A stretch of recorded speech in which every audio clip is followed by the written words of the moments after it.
Hey everybody, Excalibur here, and I've got some unboxings to do. I've got a bag full of minis. These are the Bones minis that were put out by Reaper Miniatures, and we're going to take a look at these close up and probably leave them in their blister packs, but we're going to take a look at each one, and I think I'm going to ask for a vote on what one you'd like me to pull out and do a time-lapse painting on. So we'll see what we can come up with, alright? Let's go ahead and take a look at these. So here we've got Nienna, the female elf ranger, and here she is, and let's go ahead and open them up. I can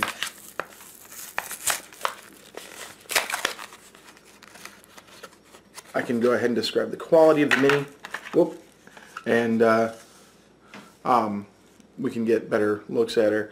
So this is a very, very nice resin, it feels like. Here, let me see if I can do a really close-up look at it. It's very nicely detailed. I'll see how she stands up in a second. But she's one of the rangers. Yep, Elven Ranger. I have a bunch of characters that are doing in Pathfinder that are rangers, or in D&D that are rogues or whatnot, and I wanted to make sure I got minis that fit. So standing it up, it is a little warped on the base. So let's see here. Yeah, it's warped right here along the front. That can probably be, if I pull out my X-Acto knife, I could probably smooth that out. Or we can put her on a nice flat round base. But overall, she doesn't seem to be too top heavy. She's got a good weight about her. Not my old lead or pewter miniatures that I collected when I started D&D back in the day, but a pretty good miniature nonetheless. I like the pose. It looks like she's sliding down a branch, or she's getting ready to jump on a goblin or something like that. So we'll go ahead and set her down. Let's see what the next one is. Now most of these are going to be female, just so you know. So this is Deladrin, a female assassin. So this is probably a human, since it didn't specify human on there. And that's generally the default race for most minis. I like this one because it had the dual weapons, and there we go. It's a little flimsy though. That's the only problem with this kind of resin. They're kind of when you get the small bits like this. Let's see here. Yeah, she's kind of flexible too. It's not like the soft rubber that you get from WizKids, but it's pretty flimsy. You can see that there. Same goes with whatever that is. It looks like part of her scarf, but she is pretty detailed as well. Again, I really like the feel of the material, and a lot of the flash has already been taken off. So it shouldn't be too hard to just get straight into painting these things. How does she stand? Oh, she stands pretty stable. Yeah, that's pretty nice. Let's see here. Here we go. We've got Fenella, the female pirate. I really like the pose on this one mainly. Really self-aware, cocksure kind of character. She's very confident, and she's standing pretty well as a swashbuckler, straight up and out. You can see that the sword is all borky. I think if we do the hot water trick, that might just fix it, but we have to get it all nice and straightened out. Maybe, ooh, the arm is really loose too. Flexible as well, that is. So we've got to be very careful with these things. Again, those boots are kicking. Look at that. Those are some really nice clothes. Super thin though. Another case of anorexic, large-breasted kind of design, but that's what we're getting from a lot of the art that comes out of D&D these days, and Pathfinder is like super thin, supermodel kind of characters. Yeah, as I figured, the base is really flimsy, so she is not standing quite so stable, though gluing her down to a round or a square base will probably fix that. So we now have Finari, the female paladin. I actually do have a paladin character that is human from 4th edition D&D way back in the day. So let's take a look at her. Oh, she's looking pretty good. I really like the way the hair was flowing on this one, and the way her skirt or tabard or whatever that is flowing. She's got an awesome shield, and I like the shield and sword combo on this. The armor is just outstanding. I like the way it looks, and the face is really, really well done on this one. So there's that. Let's see how she stands. Yeah, she's okay. We've got quite a few. I actually picked up like 10 of them. Here we go. Averio, female elf. That's all it is, just female elf. I will let you know now, elves are my favorite fantasy race. And my favorite science fiction race is the Azirian from Star Frontiers. So here we go. We've got the female elf, definitely elf-like, very nice elven armor and clothing. I really like the way that the cloak is draped, or scarves, or whatever that is. And then we've got an awesome shield that's got like wings, maybe swan wings or something like that. The sword is looking pretty sweet too, butted up against the hilt, and the face is pretty nicely detailed too. The hair, it's okay. It's flowing, it's there, it's long. That's what I like to see, long flowing hair. Alright, the next one we have is Callie, the female rogue. Now, rogues are some of my favorite characters. Whenever I play a role-playing game, it's usually a rogue or a ranger. Those are the two classes that I take, and anything that really screams archer.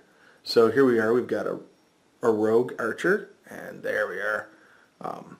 The face, not so good, as you can see there, but for the most part, if you're not paying attention to the face, you've got the bow, which can be strung back, and a really nice cloak, and the quiver is really sweet. But I really like the armor and the pose that she had there. The bow is super flimsy. As you can see, it just bends right like that, so I'm going to be careful. But that's nothing that you can't fix with like a little rod or string or thread or something like that to bring it back into the proper position. So there's that, and she's leaning a little forward on her base, so she's going to have to be stood up a little bit. Next we have Isabeau LaRoche, the Paladin. So this reminded me of Sophia. Whoa! From, where's Sophia from? She is from Soulcalibur. And here we are. This was what I thought of when I thought of Paladin. Armored to the hilt, quite literally, and just packing an awesome shield and everything. I also look at the miniatures in terms of progress. So if we grab this other Paladin and we look on the bottom, yeah, whoa, there we go. Reaper Miniatures 2013, made in China. That's stamped in there. Too bad the name of the mini isn't there. But I really like looking at this and saying, okay, now this is what she started out as, and this is what she turned into after a couple of levels, that kind of thing.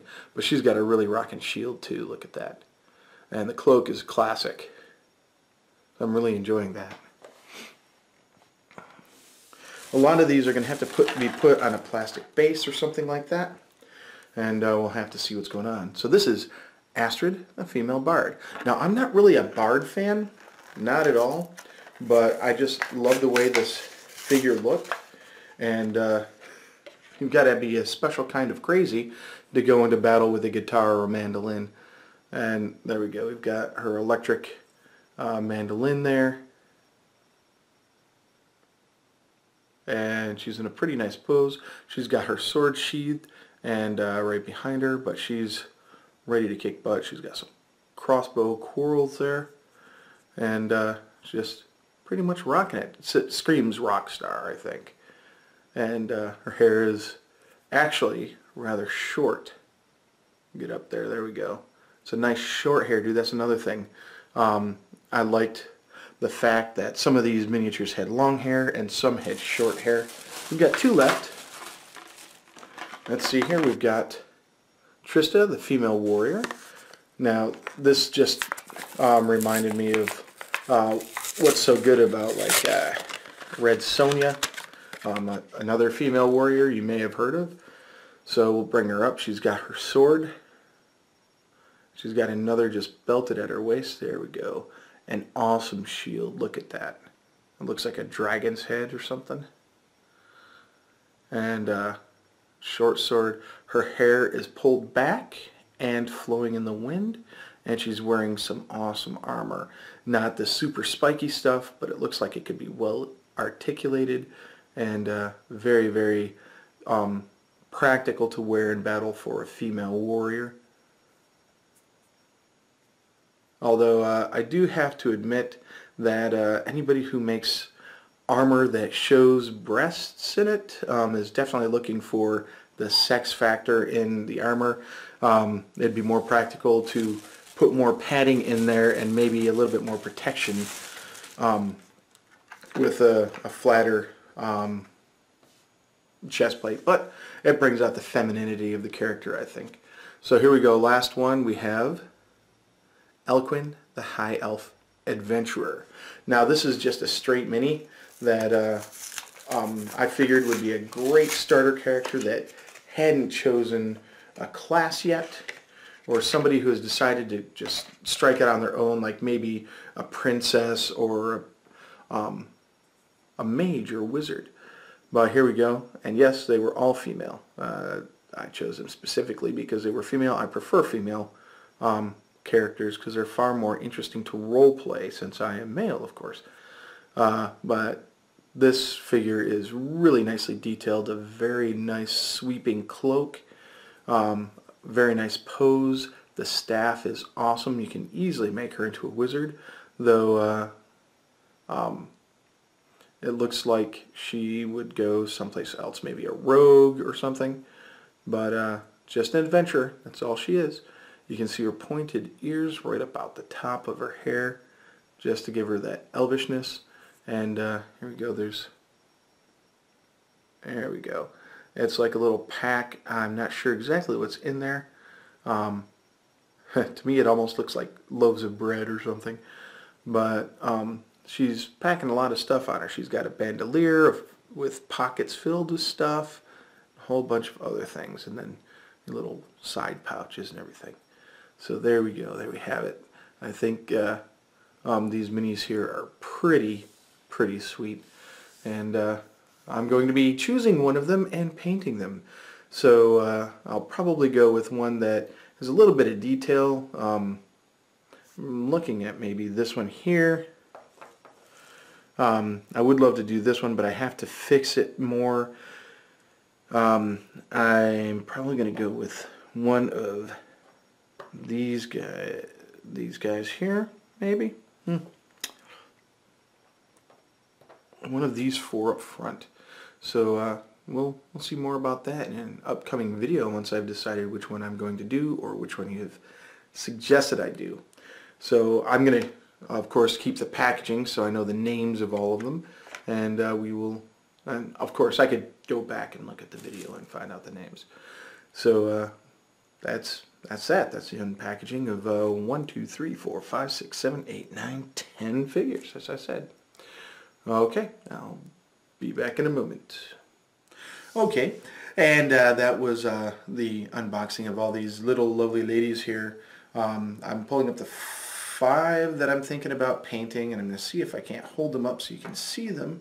There we go. There's these 3, 4, 5. These are the 5 that I'm thinking about choosing one from and painting right away. I think I'm going to hold the adventurer back because the staff is all bendy, and the archer as well because she's all bendy. So it's actually going to be from these 3. We've got, looks like, warrior or paladin. No, this is a warrior. I think she's the warrior there, and then we have the paladin, and then the Ranger. So there we go. Yeah, get it right in frame. So these are, I'm going to be painting one of these three. I'm leaning more towards her because it's been a long time since I've painted and I'll get back into it. She's got a lot of nice detail, but she's not like all over the place like these two are. So let me know what you think. I need to base them and everything like that, so we will find out how that works. So these have been the Dark Haven Bones miniatures by Reaper, and they are actually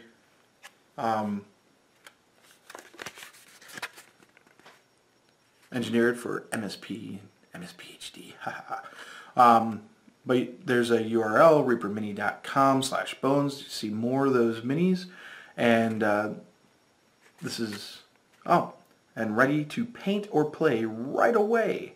So apparently all the flash has been taken off of them, and now flash is when you take the character out of the mold, it's going to have little bits of the material that got through the mold. It's something that happens to all minis that get that. So it looks like the quality of these has actually gone pretty well. I don't see any real mold seams or anything like that. Let's see here if I can keep it from focusing on me and focus on her. So there's a whole bunch of stuff there. It is a flimsier material than what I'm used to, and they do say it's ready to paint, but I think there's probably going to be some mold release agent still on there, so I need to get an old toothbrush and some warm soapy water, scrub it down, and get it all dried off, and then do some primer, because for instance the Assassin, which I have right here, the Assassin, I would like to do a black base coat because that makes it more menacing, more evil looking, whereas the Paladin I would like to do white, so put in a white primer. Primer also helps the paint stick better. I've had nothing but problems when you paint on something like this and it just rubs off. I also have to figure out what I want to do to protect them and stuff like that. If I want to put any detailing or anything on the shields, like that shield is really awesome. And where is the other one? Here we go. Now that shield is beautiful.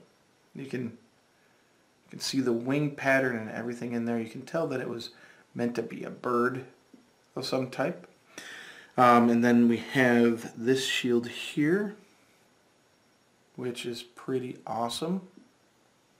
There we go. Nice detailed shield there. And then there's this one, which I think is pretty sweet looking. It looks like a dragon's head, and it's still, the camera's focusing on my face, sorry. And it's still really, really, really nice. So luckily my FLGS has picked up the paints that I would be looking at using. I think it's the Vallejo paints, and they just recently got some brushes. I've got to swap out all my old brushes and all my old paints. They've dried out, and the brushes have really gotten damaged. So I can use the brushes for dry brushing and stuff like that, but I can't do any detail work with them anymore. They are just that old. So my voice is starting to go, and I think I'm going to call this the end of this video. So here we are. I'm probably going to choose, I am leaning towards her, the Paladin, because I like the way she looks, and she's got a very nice pose and all that stuff like that. Pretty easy to paint as well. There's detail, but it's mainly armor and stuff like that, and I can black wash that and dry brush and highlight pretty nicely on that. I'm thinking probably some gunmetal or something like that for the metal, for the metallic parts. We'll have to see. But until next time, enjoy playing role-playing games. Please like, comment, and subscribe. It really helps me out. And it doesn't help me out by giving me more money. It helps me out by letting YouTube's algorithms know that I've got a channel that people might be interested in. So if they're searching for unboxings, or if they're searching for Minecraft or whatever, I will tend to show up in those rankings more with more likes. It would be awesome if you could just hit that thumbs up. That'd be sweet. And as always, it's Exalibur, and I am out.